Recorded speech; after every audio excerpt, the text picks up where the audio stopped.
heureuse de vous retrouver aujourd'hui pour un nouveau podcast couture, donc c'est le 6e. Je suis Marion de l'atelier de Somariaka, vous me retrouvez sur Facebook et Instagram, je vous remets tous les liens en barre d'infos. Et aujourd'hui je vous présente mes dernières cousettes femmes sur au moins les 6 derniers mois. C'est parti, on a du boulot. On va commencer tout de suite avec une de mes marques favorites, mes marques chouchou, c'est la marque Super Bison, donc qui est une marque de patron et aussi une mercerie en ligne. Super Bison, j'adore, j'ai cousu plein de choses pour moi, pour ma fille. Donc aujourd'hui, je vous présente uniquement ce que j'ai cousu pour moi. En premier lieu, j'ai fait la veste Adèle, donc je vous montre déjà la pochette du patron. Donc la veste Adèle qui est aussi un petit gilet en fait, qui ressemble à ça parce que c'est mieux quand même si je vous la montre. Donc j'ai cousu dans cette version là. Dans cette version-ci, ma veste Adèle, donc je l'ai réalisée. J'ai pris mes notes quand même pour faire bien. Je l'ai cousue dans un sweat léger matelassé. Voilà, donc qui ressemble vraiment à ça. C'est une veste qui est hyper facile à porter. Un gilet qui est hyper facile et très agréable à porter, que j'ai beaucoup porté au travail. Qu'est-ce que je peux vous dire de plus? Le niveau est de débutant à intermédiaire parce qu'on retrouve un peu la technicité d'une veste par rapport au montage et à la confection, mais en même temps il n'y a pas de poche, elle n'est pas doublée, les bords sont francs, c'est-à-dire qu'elle est coupée vraiment à brut, et en fait certaines finitions sont faites avec du biais. Donc là j'ai choisi un petit biais Liberty. Donc voilà, j'ai pas rajouté de boutons. Je l'ai vraiment laissé tel quel. Donc vraiment très très agréable. J'ai utilisé un coupon de chez Glitzer Puppy. Donc qui est bien, mais alors je pense que c'est pas propre à la mercerie. Glitzer Puppy c'est la mercerie allemande. Je pense que c'est pas propre à la mercerie allemande. Je pense que c'est propre à ce genre de matière là. En fait ça bouloche un petit peu. Je pense à cause des frottements notamment des bras. Ça bouloche pas mal. Donc il va falloir que je vous avais présenté dans mon room tour mon petit rasoir Philips anti-bouloche, donc je pense que je vais l'utiliser pour ça. Mais voilà, sinon très veste très sympa, très jolie, qui est facile à porter, pas de difficulté particulière au niveau du patron, tout est bien expliqué. Donc voilà, c'est vraiment un modèle qui est très agréable à coudre. Ensuite, j'ai cousu le Teddy Maxou. Donc voici pour le dessin technique et le patron et la pochette du patron. Donc le Teddy Maxou qui est, comme il est écrit, une pièce mode devenue un incontournable du dressing féminin, et c'est vrai, qui se porte par-dessus des manteaux, des robes, des jupes, des pantalons, tout ce que vous voulez, des chemisiers. Donc j'ai réalisé la version de mon Teddy Maxou comme ceci, dans un coupon de sweat réversible qui vient toujours de chez Glitzer Puppy, donc la mercerie allemande. Voilà, donc c'est une version que l'on a beaucoup vue sur les réseaux sociaux, identique à celle-ci, qui m'a vraiment beaucoup plu parce que le gris ça va avec beaucoup de choses. Vous enfilez un t-shirt blanc, un jean et c'est bon. Le côté réversible est super sympa, on a vraiment cette veste coupée sport. Donc voilà. Pas de difficulté majeure, alors qu'il pourrait y en avoir une. Si vous regardez bien sur le patron pochette, normalement vous avez des poches. Et moi je n'ai pas réalisé les poches sur ma veste. Ici, je n'ai pas réalisé les poches parce que en fait, là pour le coup j'étais vraiment pressée de la porter. Et j'avais pas envie de me risquer à faire les poches, voilà, j'avais pas trop envie de faire les poches. Donc sur cette veste-ci, je ne les ai pas faites, mais vous pouvez tout à fait les faire. Je pense que les poches en fait rajoutent vraiment un côté sport à la veste, encore plus. Donc elles ont toute leur légitimité et leur place sur le patron. Et ensuite au niveau des boutons, j'ai voulu faire vraiment un décalé avec des gros boutons dorés, limite un peu bling bling, pour vraiment apporter ce côté chic et rappeler le lurex doré qu'on peut trouver ici. Donc voilà. C'est une pièce qui est très très sympa. Pareil, je la porte souvent. Elle est très agréable pour en ce moment en fait, quand les températures commencent à se radoucir, soit le matin ou surtout en fin de journée. C'est idéal. Voilà, quand il n'y a pas de soleil, quand le temps est un peu pluvieux. Je l'ai totalement cousu et assemblé à la surjeteuse. Donc vous voyez au niveau des finitions, j'avais un fil de surjeteuse un peu mordoré, donc c'est parfait. Voilà, c'est pas doublé, donc c'est vraiment très facile à appliquer. Il n'y a pas de fronce, il n'y a pas de technique à proprement parler. Au niveau du patron, Super Bison, donc j'ai bien suivi les différentes étapes. Juste au niveau du montage des manches, en fait moi je monte pas toujours les manches comme c'est marqué, c'est-à-dire que je monte uniquement la manche, je couds mes épaules, je monte la manche à plat, je rajoute mon poignet et en fait après j'assemble tout, les côtés et le dessous de manche, en faisant attention à ce que ce soit bien à chaque fois, vous voyez, bien raccord. Enfin, je vous montre ça comme ça, bien raccord au niveau des finitions. Donc voilà, vraiment une version du Teddy très sympa à porter et que j'aime beaucoup. Ensuite, j'ai réalisé le manteau du hors-série mode et travaux en collaboration avec Super Bison, donc qui est sorti je ne sais plus quand, j'aurais dû regarder, je sais plus, mais il y a déjà un moment, donc c'est pas quelque chose je crois que vous pouvez retrouver en ce moment. Donc le hors-série mode et travaux en collaboration avec Super Bison, j'ai réalisé le manteau léger. Voilà, donc qui était présenté comme ceci dans le magazine. Et moi, ma version est ici. Donc j'ai fait une version un peu hackée de ce patron-là. Pourquoi? Parce que si vous regardez la photo ou le dessin technique, vous voyez vraiment un manteau assez classique, sans col, avec des ourlets classiques, sans boutons, etc. Moi, je voulais un petit peu pimper mon manteau léger pour vraiment pas tomber sur quelque chose de trop classique. Donc j'ai rajouté des boutons dorés et j'ai fait mes boutonnières. C'était la première fois que je faisais des boutonnières avec ma machine à coudre, ma Bernina B475, qui a un pied traîneau boutonnière spécifique. Enfin, je vous montrerai ça, mais c'était vraiment une super découverte. Et j'ai rajouté en fait en bout de manche des poignets en bord-côte rose avec du lurex doré, voilà, pour vraiment pimper un peu le tout, donner un côté un peu sport chic au manteau. Et je pense pas m'arrêter là parce que il me plaît beaucoup. Je l'ai pas encore porté puisqu'on est en pleine période de confinement, mais je voudrais vraiment rajouter des petites choses, soit un esprit broche avec des breloques sur le devant et dans le dos coudre des sequins, mais voilà, faire vraiment quelque chose de assez rock là pour le coup. Plus lui donner plus un côté rock, et je l'ai coupé dans un coupon de laine bouillie que j'avais eu sur les coupons de Saint-Pierre, que vous en trouvez toujours. Je crois que c'est 20 ou 30 euros, je sais plus, peut-être 30 euros les 3 mètres. Donc c'est hyper intéressant. Et donc j'ai cousu mon manteau dans ce tissu-là. Il y a des poches. Les poches sont, voilà, juste ici, les poches sont cousues. Sont assemblées et cousues dans les coutures, donc c'est très facile quand on veut faire des poches. C'est vraiment hop, voilà, ma poche elle est juste ici dans la couture de côté de mon manteau, donc vraiment super facile pour un premier manteau. C'était mon tout premier manteau, je voulais vraiment pas quelque chose de compliqué, et là pour le coup c'était très bien. Donc voilà, j'ai pas fait de surpiqûre volontairement, puisque c'est bien à plat et ça bouge pas en fait grâce aux boutons et aux boutonnières, ça bouge pas du tout, ça s'ouvre pas, et je voulais pas faire de surpiqûre sur de la laine bouillie. Je préfère quand ça reste vraiment brut et lisse comme ça en termes de style, je préfère. Donc voilà pour Super Bison, le détail, la revue de mes patrons favoris femmes du moment. J'en ai d'autres à vous montrer, mais j'en ai beaucoup en fait et j'ai pas tout fini. Je voudrais vous faire quelque chose de propre et de pas trop long surtout. On enchaîne tout de suite avec la suite. La suite, c'est le sweat granit de Maison Fauve. Donc là, c'est pas marqué Maison Fauve sur mon patron, c'est marqué Dessine-moi un patron. C'est la même créatrice, mais qui a changé de nom en cours de route, on va dire. Donc voilà, mais c'est exactement la même maison, la même créatrice.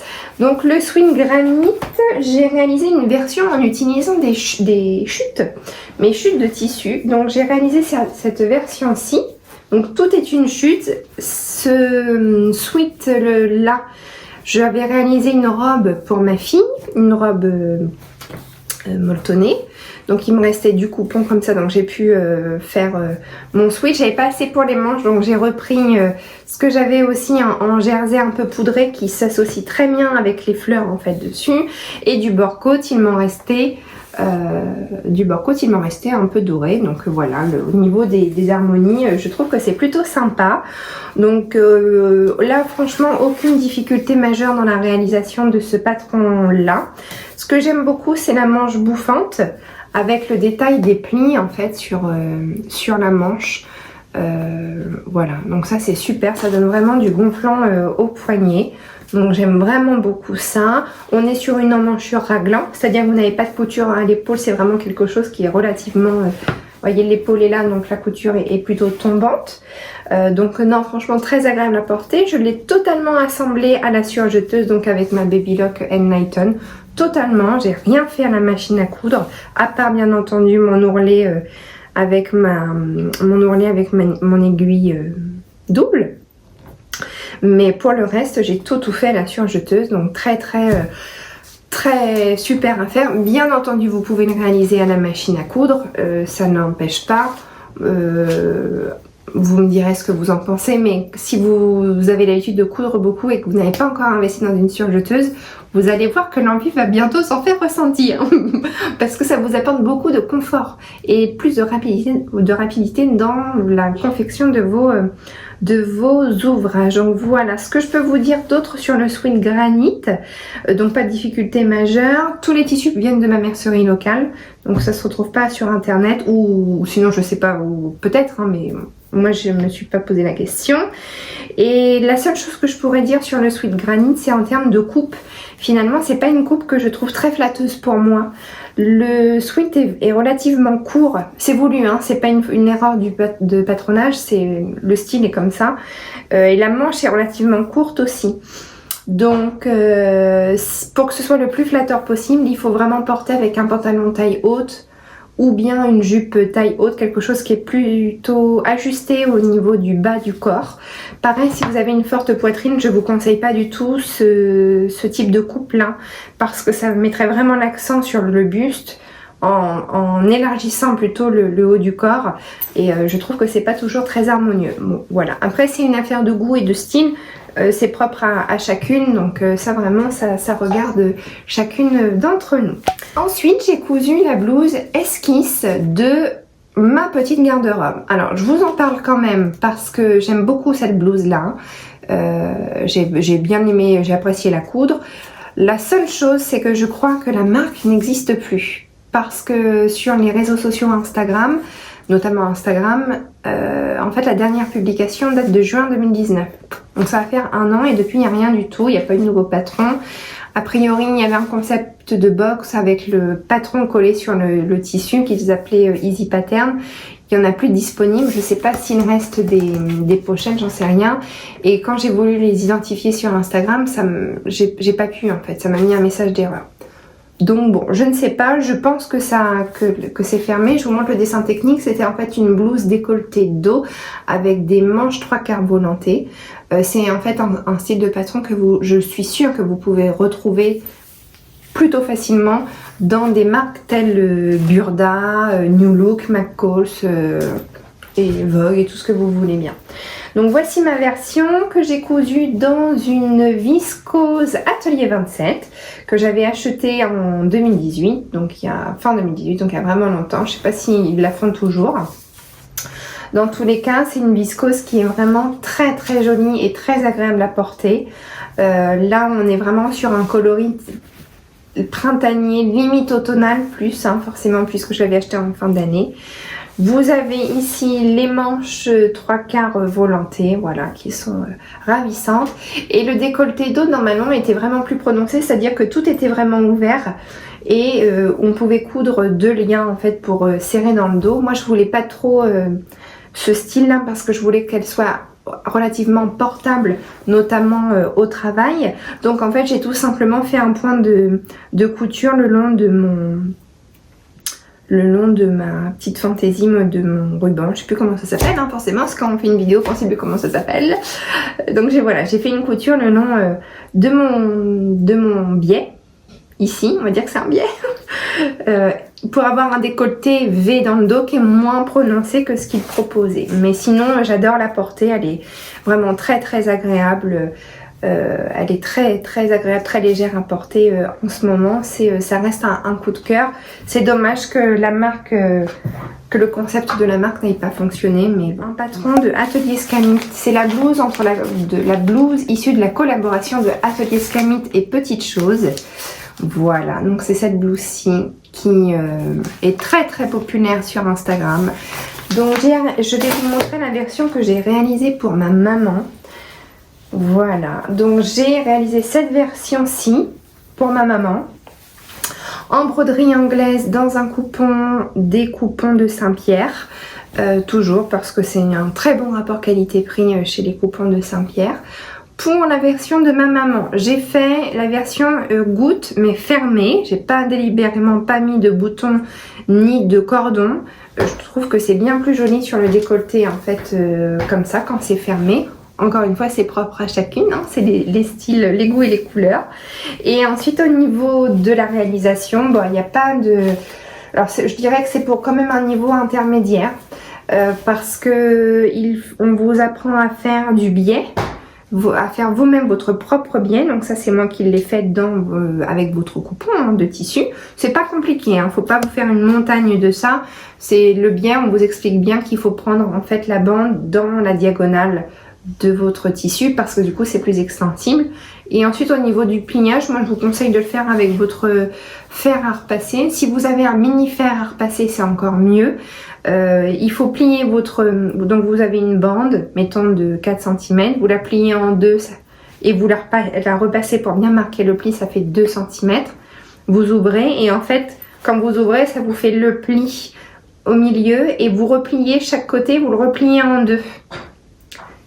Voilà, et ça vous fait une sorte de petit biais, vraiment, je pense que vous voyez du coup en faisant ça, j'espère que vous imaginez bien, ça vous fait votre biais que vous aurez créé vous-même.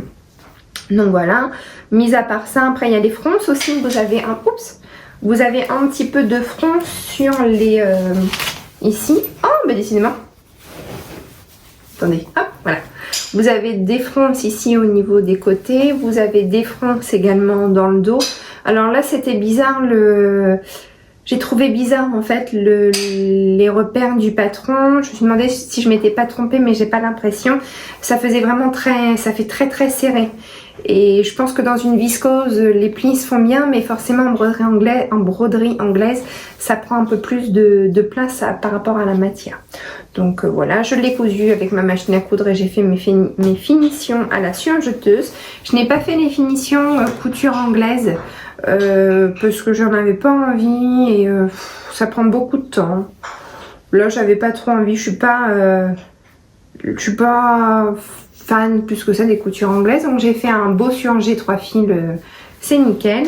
Et pour mon ourlet, je voulais pas du tout faire un ourlet classique, je voulais vraiment rester dans un esprit un peu bohème parce que je trouve que vraiment c'est ce que cette blouse apporte.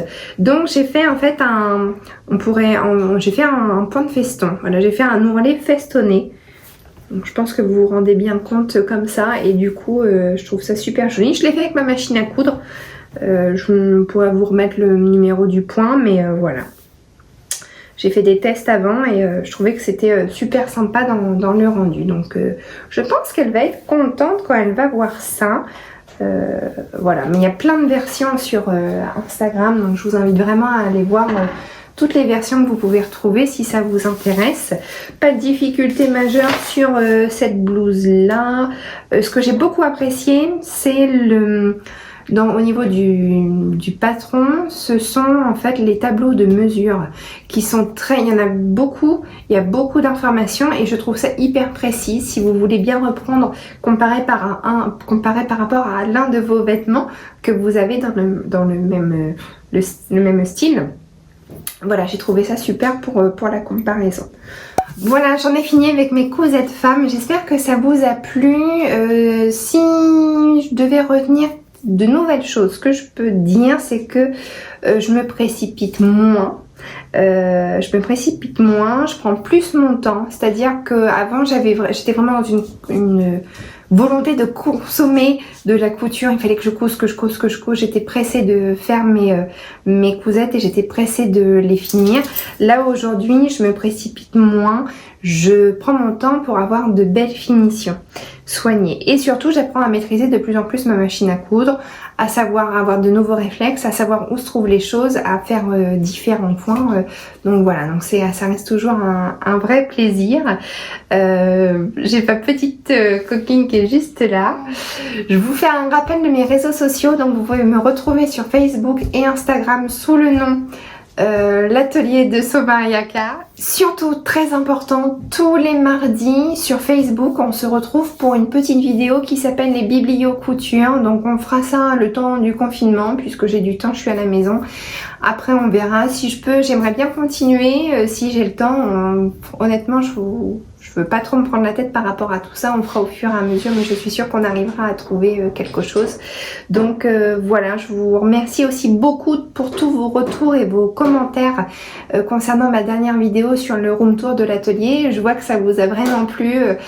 Tous vos messages m'ont vraiment fait chaud au cœur et voilà, je vous remercie beaucoup, ça fait vraiment plaisir. En attendant, prenez bien soin de vous, restez bien chez vous si vous le pouvez, c'est mieux. On va bientôt sortir de cette période un petit peu bizarre, un peu particulière. Prenez bien soin de vous, je vous embrasse très fort et je vous dis à bientôt. Salut, ciao!